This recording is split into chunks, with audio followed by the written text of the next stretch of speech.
Hello everyone, welcome to this video discussion on review of related literature and studies. In research writing, one of the most dreaded parts is the RRL, or the review of related literature, or others call it as review of related literature and studies. Many hate writing this part because of the rigorous tasks that you need to do before you can finally finish writing this section of the research. In this portion, you need to gather as many related literature as you can so that you can make this section comprehensive and well substantiated. Take note that this portion is very much important in research writing because this will give you more ideas on the research problem, and also this will help you later on when you finalize your discussions of the findings of your research. Before we proceed, allow me to define first two of the terms that I shall be using all throughout this lecture. First one is related literature. This section and the review of related literature and studies highlight the pieces of literature that have bearing to the study. So when you say related literature, these are lifted from books, magazines, online resources, and other references. On one hand, when we talk about related studies, this section found in the review of related literature and studies presents the relevant research methodologies, findings, conclusions, and recommendations lifted from published research works in various research journals. Now, the only difference between these two is the source. Related literature is taken from various sources such as books, magazines, online resources, and other forms of references, while related studies basically are taken from published journals or research articles. So to give you a glimpse of what review of related literature and studies is, a literature review refers to any academic text that gives an overview about a certain topic. That's according to Barrett in 2017. This literature review helps the researchers in finding out things that are already known and even those that are still unknown regarding a topic or study. Now, a diligent literature review will really help you to find out about the research problem and the things that have not existed yet with regard to the research problem. Through this, you may be able to have a good direction of your research, and at the same time your curiosity might be stirred, given that there are still a lot of things which are yet to be discovered, if not by your research, by future researchers. Information for a literature review may be found from any credible sources on reviews, evaluations, syntheses, and scholarly works, such as journal articles, professional books, online sources, and theses. Now, there are various sources for a literature review. What matters most here is that we need to be evaluative of these sources that we are referencing, because there might be references which are not credible enough to be cited or included in your thesis or research. Hence, it is very important to have a literature review in your research because it provides information that strengthens the claim of any written study. This is specifically true when you later on discuss the findings of your research. We know that findings are not subjective. Okay? The discussion needs to be objective. It has to be backed up or corroborated by existing facts as well. Through that, you are creating a substantial and credible discussion of findings, which may also be used by future researchers who might be interested in conducting similar studies as yours. Let us discuss now the purpose of related literature. So I've been talking about what related literature or literature review is, but what is really the function of this section in a research? All parts of a research have their important purpose, including, of course, the literature review. Now, here are the purposes for having a related literature and studies in your paper. First one, it establishes relevance of the study. One critical part that you need to establish in your thesis or your research is its relevance. Now, in the context of academic research, most panel members would look for the social relevance or the pedagogical relevance of your paper. If you don't have enough literature review or pieces of literature to support this relevance, you might have some dilemmas making the panel members and your readers understand the purpose or the functionality of why you conducted such a paper. Through related literature, you will be able to substantiate and discuss why there is this sense of urgency to conduct your research. Second one is that it helps in establishing research gaps. Research gaps is when you find out, or finding out research gaps is when you finally unlocked that there are still missing links between two researches or among researches already existing in the field of your study. Research gaps will also help you understand that there is something that you need to fill in the field so that the lack of knowledge could also be supplemented. And if that is the case, the conduct of your study must be able to prove that the paper that you will be writing, including its findings, conclusions, and implications later on, could fill in this gap and could help in addressing extant problems with regard to the research problem that you are exploring. Okay? So related literature will help you establish the research gap. Third one is that it provides important concepts related to your study. Now, we all know that this section of the research, the related literature and studies, is where you will be presenting a lot of facts or data about the research problem, okay, or the research topic. So if you have here a compilation of all these facts and information, then definitely it will be easier for you to corroborate your discussion and enlighten your reading audience about what the study is all about. Okay? Fourth one is that it presents contradictions among previous literature and conflicting evidences. Now, this is one interesting aspect of conducting a research. When you do research, it's not really necessary that you gather pieces of literature that supplement or corroborate one another. You could also look for pieces of literature that could have an argumentation or contradiction of existing facts. That is the real essence of doing literature review. That means in a literature review, there must be somehow a contrastive analysis of the different pieces of literature that you've just gathered from secondary resources. Through that, you are making a meatier discussion of the different facts or information with regard to the research topic that you are exploring. Actually, some researchers avoid this practice in writing literature review. But I should say, based also on the number of research fora that I attended, it was really mentioned that it's really good that you have somehow a contrastive analysis presenting the positive side of this argument together with the negation or the contradiction with coming from another author. That's one good way for you to establish the necessity or the research gap or the urgency why you should need to conduct your research. Okay? It also justifies your research methodologies. And then it also identifies major relationships or patterns because if you have their related studies to back up your discussion, then looking at previous findings could also help you create meaningful conclusions and recommendations or implications. It also helps you identify the strengths and weaknesses of your paper. For example, the lack of related literature may be considered as both a strength and a weakness. It's a strength because if there is this lack of literature with the research topic that you're interested in, that means you have to have more interest in conducting or pursuing your paper because your paper might be an addition to the current pool of knowledge. On one hand, it could also be negative in a way that you might have some problems later on in substantiating your literature review because you could not encode as many pieces of literature as possible.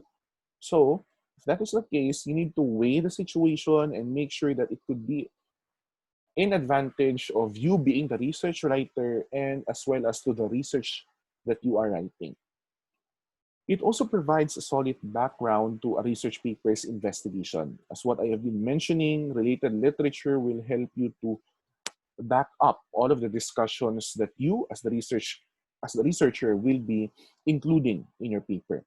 And lastly, it discusses your study's theoretical and conceptual frameworks. One essential part in writing a qualitative research, specifically a language research, is the theoretical lens.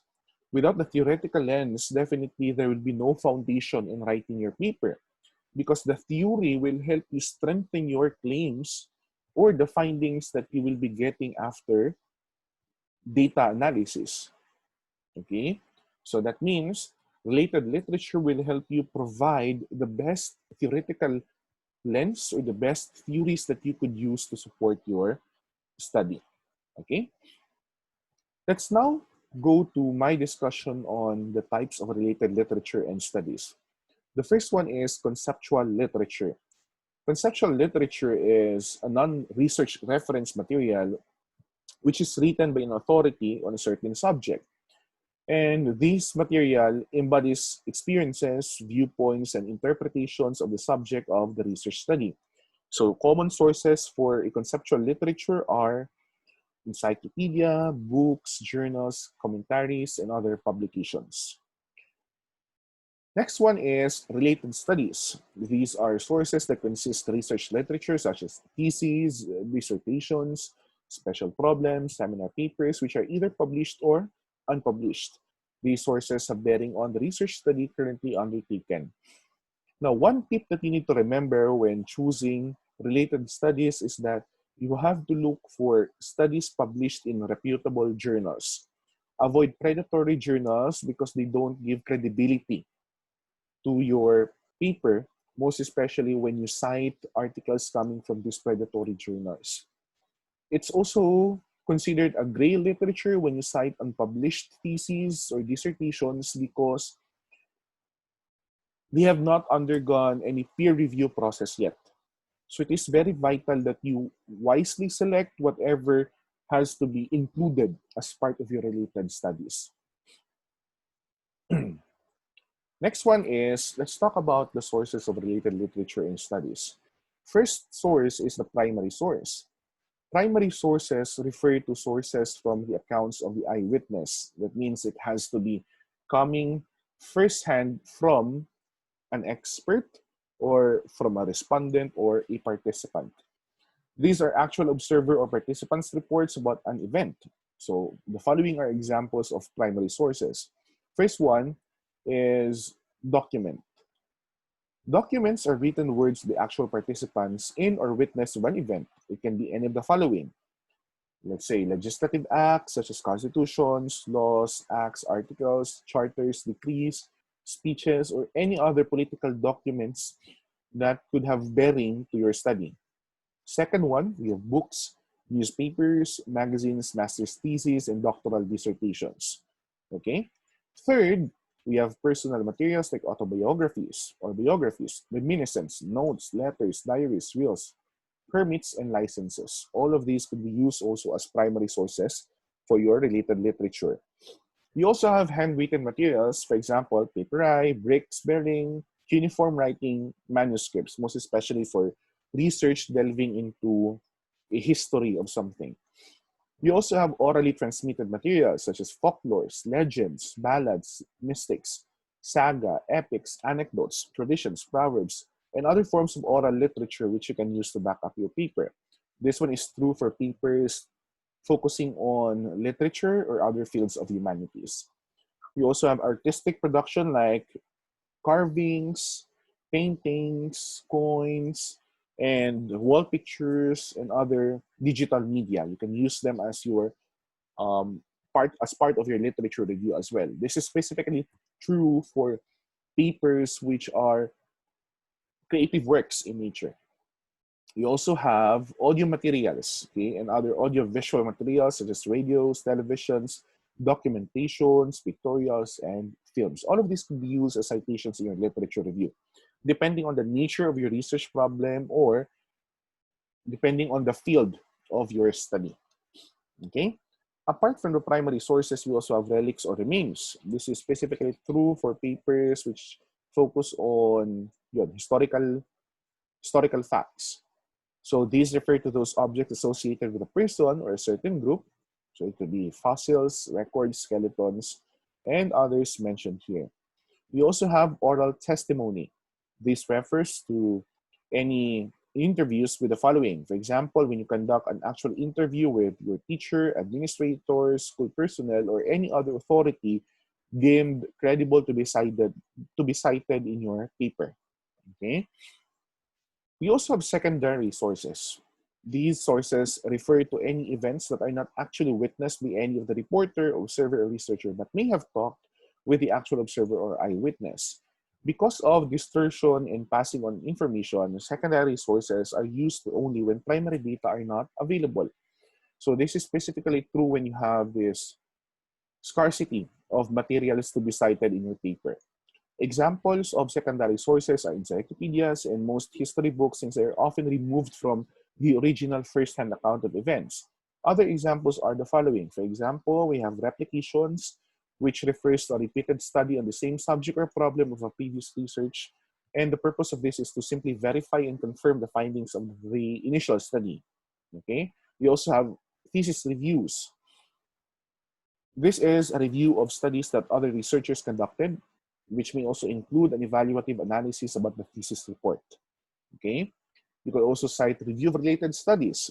Primarily, related studies are secondary sources because the first-hand conduct of the study was conducted or was done rather by the researchers themselves. So once you use the secondary sources, or once you use these related studies, they automatically become secondary sources for your paper. And then we also have thesis abstract, which you can cite to strengthen your discussion as well. So this is the summary of the entirety of the research study conducted by research, which consists the substantive information about the research problem, its methodology, findings, conclusions, and recommendations. One important thing that you also have to remember when we talk about literature review is proper referencing. For many years now, there have been countless instances of plagiarism already when writing literature review. And this is something that you need to avoid because this is a form of academic dishonesty. And in most academic institutions, there are sanctions for academic dishonesty, such as plagiarism. So you, as the researcher, need to make sure that everything that you include in your literature review is credible enough to be cited, and at the same time, all authors that you have incorporated or cited in your paper must be properly acknowledged. Okay? This time, let's talk about in-text referencing in a literature review. Proper referencing is needed when citing any information that may help strengthen one's claim about the topic or issue. Much more, this process is very vital when doing research, for it does not only give your output a professional sound, but more importantly, it makes your output credible. Okay? So in this session, I'll be presenting to you some of the guidelines stipulated by the 7th edition of the American Psychological Association. So in conducting research, specifically if it is a linguistics or language research, we are using APA as the citation style. Now, what is an in-text citation? In-text citation using the APA or American Psychological Association style gives the reader an idea where does the writer get the information that is included in his written output. This can be obviously observed if the writer directly quotes a statement of an author from a certain source. And we do citations because we need to provide authorities who can really support our discussion in the literature review. Yet, it is highly suggested that the writer should summarize or paraphrase the idea that has been found and borrowed from any source. Now, it is also suggested that when you cite references, do not simply copy and paste everything. You need also to practice the art of paraphrasing and summarizing. By doing such, one avoids himself from committing plagiarism, which is a big no-no in academic writing. In an APA paper body, two types of in-text citation are used. We have the narrative citation and the parenthetical citation. When we say narrative citation, it is used when the writer would like to have the name of the author be placed within the author's statement in a sentence. Whereas when we talk about parenthetical citation, it is used when the author's name and date are placed inside parentheses after the sentence. Okay? So, for example, when we write paragraphs and then we have cited sources, these are the ways on how we correctly write in accordance to the guidelines set or provided by the APA or American Psychological Association. If it is parenthetical citation, for first citation with one author, it has to be written this way. Andrews in 2019, all inside parentheses. And then if it is subsequent citations, you also do the same. Okay? But if it is a narrative citation, then you only use or you only enclose the year, or it's the year only enclosed in parentheses, such as Andrews, then parentheses 2019. You could also see here examples when you are citing two authors. Okay. However, just be careful with this one. The narrative citation sample for two authors, Peters and Kahn in 2018. Ampersand, let me correct this one. Ampersand is used only when the citation happens within parentheses. So if the citation is outside, or the use of ampersand is outside parentheses, then it has to be the word and instead of an ampersand. Okay? Three or more authors, we use et al. Okay, to represent the rest of the authors together with a major author. So first and subsequent citations, we use et al. And then same case for narrative citation as well. Now, for group author with abbreviation, it's very important that you do not cite the source using an abbreviation when it's still the first citation. If it is the first citation, then you have to write it this way: enclose in, open parenthesis first, Commission on Higher Education, then bracket, the abbreviation, comma, year, and then close parenthesis. Okay? And if it is already the subsequent citation, then you can have it abbreviated. So you have CHED 2017. Okay? You also have group author without abbreviation. For example, the word University of the Philippines, we don't write it as UP. So you have to spell it out by saying University of the Philippines, comma, and then the year. Okay? Please do take note also that when directly quoting a statement inside quotation marks, page number is included when citing a source if it is a verbatim statement. So for example, if, let's say, for the first example, Andrews in 2019, and what you have just cited is a verbatim or direct quotation, then there is a need for you to indicate the page number from where you have lifted the material. So let's say Andrews, I'm referring to parenthetical citation, first citation. Open parenthesis, Andrews, comma, 2019, comma, and then the page number. Let's say 21 to 22. Or you can also write P period 21 to 22, which stands for page 21 to 22. So that is how you do it in in-text citation. Now, for more facts about in-text citation, I will be providing you a link on APA style. So you can always visit the site of the American Psychological Association. And please do take note also of the recent changes that we have just implemented in the citation style. So if you have questions, please post them in the open forum, or you can always email me so that I can address all of your questions. Thank you very much.